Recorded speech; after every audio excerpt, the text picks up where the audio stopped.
Thanks for joining us. I'm Megan Roberts. A police investigation is underway after a fight between a man and a security guard at the Yellowknife Public Library. It was all caught on video and circulated online.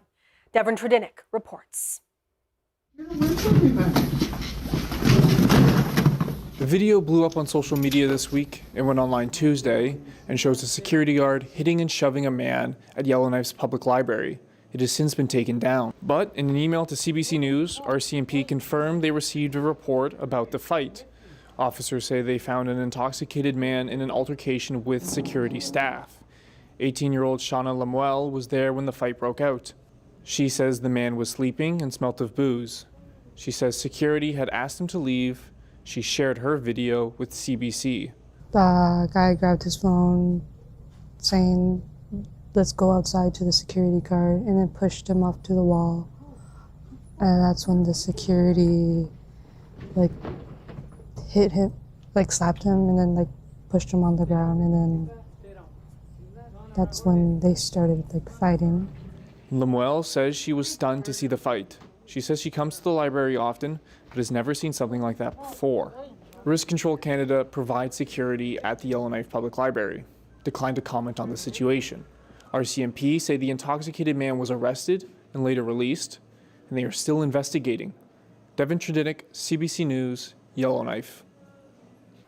The city of Yellowknife says the security firm is completing an internal review of what happened.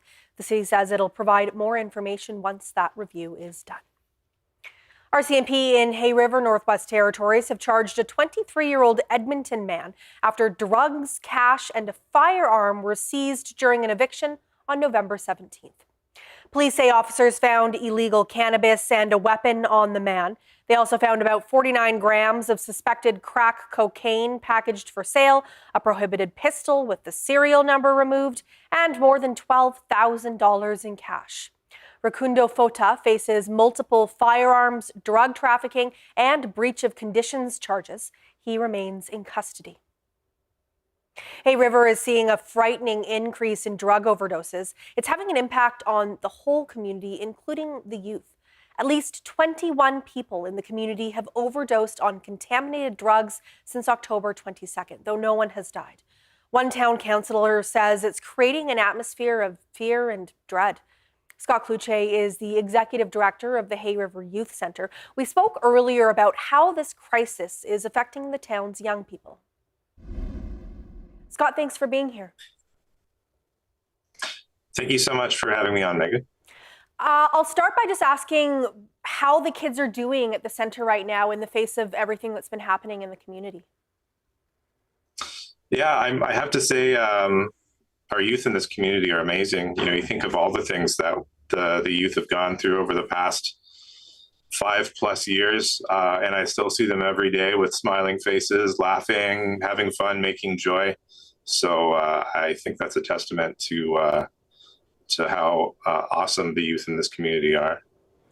I mean, there's been a sadly remarkable number of overdoses in the community. Can you talk about the impact that those overdoses are having on the youth that you're seeing and what you've been hearing from them? Yeah, I would say the majority of the youth who regularly access the center are directly affected by the drug crisis. You know, they are personally connected to someone who uses street drugs regularly. So, you know, while I mentioned there's still, you know, lots of joy being had by youth, there's also lots of negative impacts that are being experienced by them as well. Yeah, I mean, without getting into anything kind of too personal, because of course, you know, the youth center is a safe space. People need to be able to share things. Can you tell me overall what youth are telling you in terms of how this is impacting them and their daily lives? Well, obviously, there's great fear around the potential impact of the dangerous opioids that are in our drug supply right now. You know, on any given day, someone could overdose and pass away. Thankfully, within the current drug crisis with the carfentanil, the remifentanil that we've seen over the past month. I haven't heard of any deaths yet, which is, an amazing testament to our first responders, and our healthcare workers of saving lives.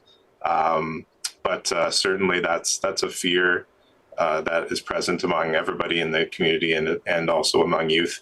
Another impact I have to bring up too is the fact we've seen some evictions happen from housing over the past little while. And while I don't necessarily disagree that this is something that has to happen, it's also leading to potentially homelessness among some of the youth who visit the center. And we don't have a good social safety net especially for older teens in the community. So that's causing some anxiety and some, putting youth at additional risk as something that's related to the drug trade. We recently heard from a leader in Colville Lake, which is struggling with its own drug use problem. And elders in that community told us that they're not seeing young people outside anymore or outside as much. Now, from what you were saying, it seems like youth are still out having fun, being joyful. But I'm wondering if you've noticed any kind of broad changes in the way young people are behaving in Hay River with this drug crisis. Well, I would say that I'm grateful for the fact that we have a youth center facility in our community. So every day in my work, I'm able to see youth come together and socialize and connect with each other in a personal way, not just online or through social media. But, I would say overall, definitely there is less ability or maybe a reluctance for youth to get out and be out in public. Other than, when they're at school or when they're partaking in organized recreation or that sort of thing. So having that space is really important, but there's still kind of an overall effect. Yeah, and I feel like it's as much a societal change as it is, as an effect of what's happening locally. But at the same time, I think one of the root causes of some of the drug use that we're seeing is that people are seeking opportunities for community and connection. And unfortunately, a lot of those times, those opportunities are focused on substance use, whether it be alcohol or other substances. So I think that's one of the causes that is leading youth down a path that eventually leads to drug addiction. Scott, is there anything else that you'd like to add or any messages you might have for people who are watching and worrying about what's going on in Hay River? I would say despite everything that we've been through, I still think Hay River is a great community. It's a really strong community. Obviously, we've shown that we can come through incredible adversity. And I think this current drug crisis isn't going to define us. And I guess the other message too is that we have to recognize that the people who are experiencing the worst of this, they are human beings. They deserve our help, and we need to do whatever we can to try and save lives. Scott, thank you so much. I really appreciate your time today. Thank you so much, Megan.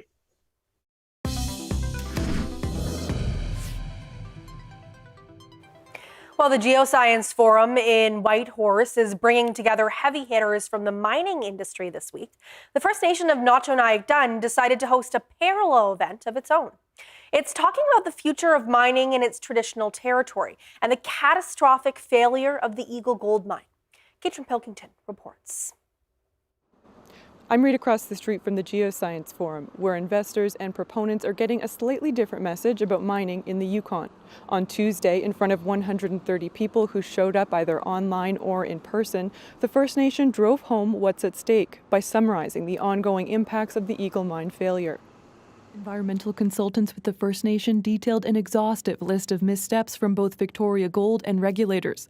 Those include a cyanide destruction system that was required but never built, lack of water storage facilities on site, and inspectors that failed to report key issues. The First Nation says there were 20 reportable spills in the mine's first year of operation alone, and more that followed. Nacho Naikdan has since created its own mining laws and procedures, putting traditional values and sustainability at the center of mine engagement, and requiring consent from the First Nation before proposals go to the Environmental Board.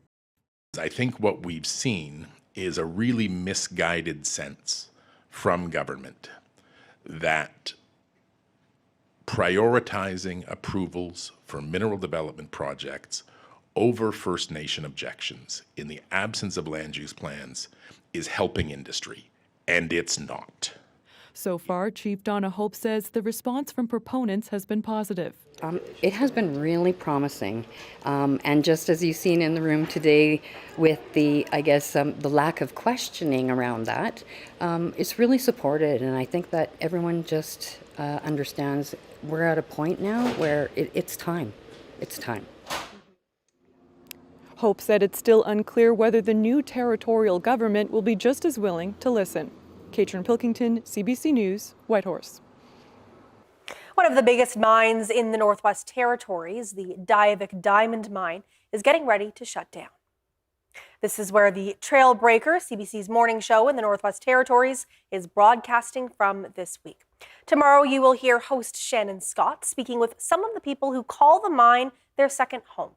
Longtime employees on 2-week in, 2-week out rotations, housekeepers and cooks. Tune in tomorrow from 6 to 8 a.m. Mountain Time in the Northwest Territories to experience life at Diavik. The Inuit Circumpolar Council, or ICC, is advocating for Indigenous voices this week at COP30 in Brazil. The organization sent 2 delegates to the Climate Change Summit. ICC's chair is there pushing for Indigenous voices to be included in any just transition framework. That means making the move away from fossil fuels and toward greener energy sources more equitable for all. And the ICC's chair says Inuit shouldn't bear the cost of the transition.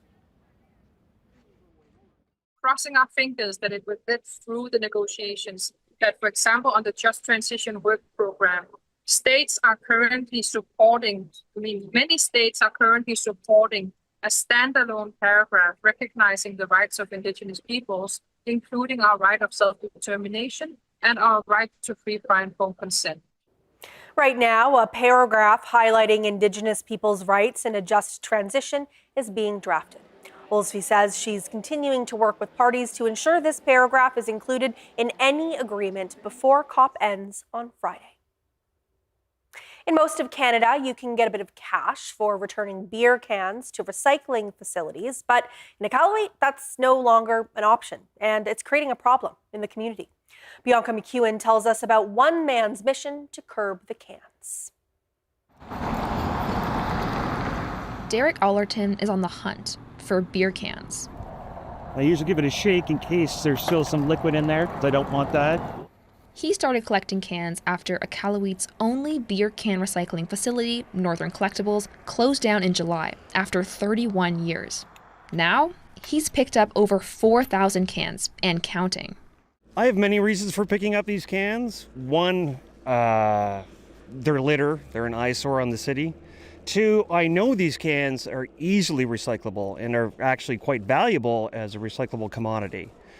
And 3, I think I've been doing this in part to bring awareness to this issue of litter in the city, which didn't used to be as much of a problem until the recycling depot was closed. Northern Collectibles declined an interview with CBC, but wrote in a post they dealt with many issues over the years while shipping recycling containers to the south. Even so, Allerton wants something done instead of throwing cans out in the trash. I would really appreciate an interim measure, I guess, or where people could start bringing bags of cans back for deposit somewhere, even once or twice a week, until a new system is set up. The government of Nunavut purchased recycling services from Northern Collectibles, but declined an interview with CBC. In an email statement, it wrote it remains ready to purchase recycling services when they become available. So far, the GN has not announced a new service, adding any new recycling service would fall under municipal or private sector responsibility. CBC reached out to the city of Iqaluit. In an email statement, it said the refund program was administered by the GN, not the city.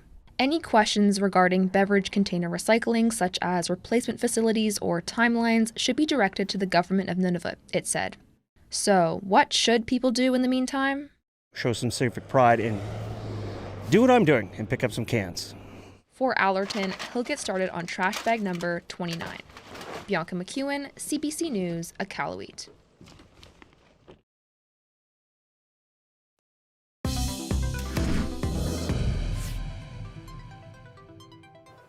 There's more reaction tonight to the results of Tuesday's Leadership Forum in Nunavut. Multiple organizations and prominent Canadians are congratulating the territory's new Premier-elect, John Mayne. TJ Deere has more. A day after being selected as Nunavut's next premier, John Mayne's work now begins. Multiple organizations and people issued statements congratulating Mayne. This included Nunavut Senator Nancy Kahartak-Lindell and Prime Minister Mark Carney. Back in the Nunavut legislature, Inuit leaders were in the visitors gallery. One of them was Paul Irngaut. He's the vice president of Nunavut Tungavik Incorporated. Irngaut gave his reaction immediately after Mayne was chosen. Inuit have been left behind for so long that we want our priorities taken into full account with this government, especially with this premier, and we will push them on that front. The Qikiqtani Inuit Association also issued a statement congratulating Mayne. One of their stated priorities is to work with the new government on supporting the development of Indigenous protected and conserved areas. QIA President Ulayug Akashuk said it's important to balance that development with the growing need for new infrastructure. The time is how long do we have? Or how much money will we need to ensure that these things that we've been looking at for the last few years to make sure they are up in the future. Mayne's 8 cabinet ministers were also chosen yesterday. All 4 Iqaluit MLAs were included, as were the MLA for Tununik, 2 from the Kivalliq, and the MLA for Netsilik. TJ Deere, CBC News, Iqaluit. An unknown sound has been disturbing some residents across Whitehorse over the last few weeks. They describe it as a low, constant humming. The city of Whitehorse told CBC News it's received 6 noise complaints in various parts of the city and by law is investigating. But as Virginie Ann reports, it's still unclear where it's coming from. That sound has been at the heart of several complaints over the last few weeks in Whitehorse. It's almost like a deep hum or a whirl. The first couple times I heard it, I was like, well, who's building something, or who's got like a generator running, or who has something in the neighborhood that they don't know is so disruptive. But it's not in the neighborhood. The Yukon NDP leader is not the only one looking for an explanation. We're in a neighborhood that's like surrounded by noise, but there's a new sound. It turns out it's being heard all over the city of Whitehorse. While some say it's the same noise they've been complaining about in Riverdale coming from Yukon Energy's diesel generators, other people are hearing it for the first time in opposite neighborhoods such as Tekini and Hillcrest. And it would just be an annoying hum. Like, it sounds like electrical, but it's new. I had been wondering about some sound. I noticed it.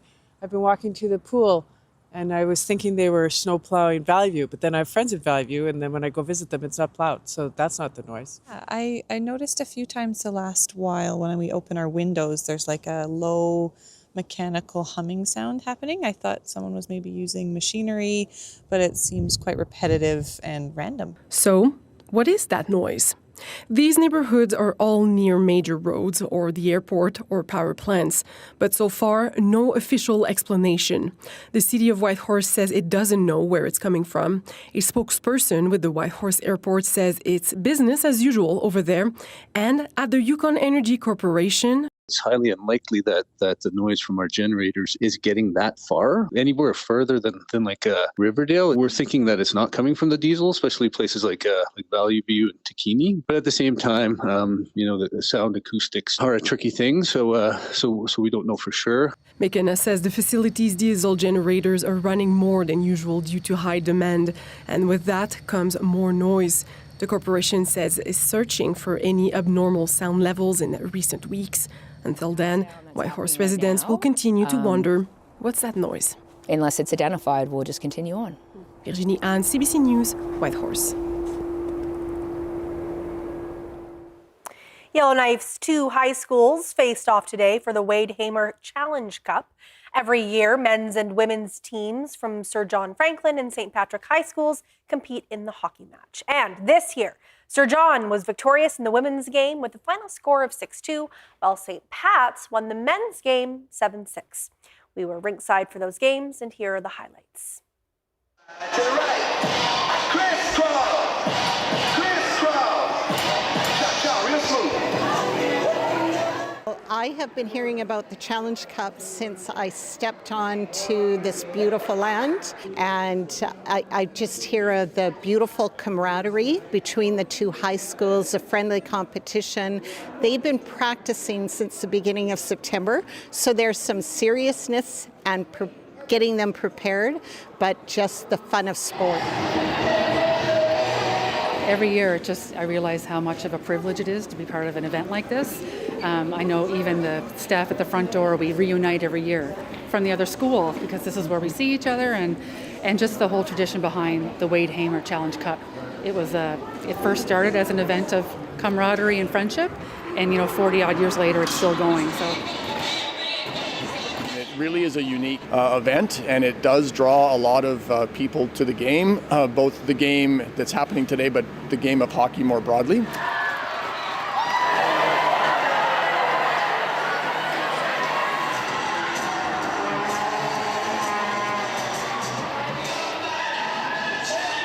Sir John team was an amazing team. We see them play minor hockey, and they play with our girls, so we knew we were going to be playing a great team with 2 great goalies. We didn't come out what we wanted with the score, but we absolutely came out with the effort we want, and we're just beaming with joy over the game.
And that is Northbeat for tonight. For news anytime, go to cbc.ca/north.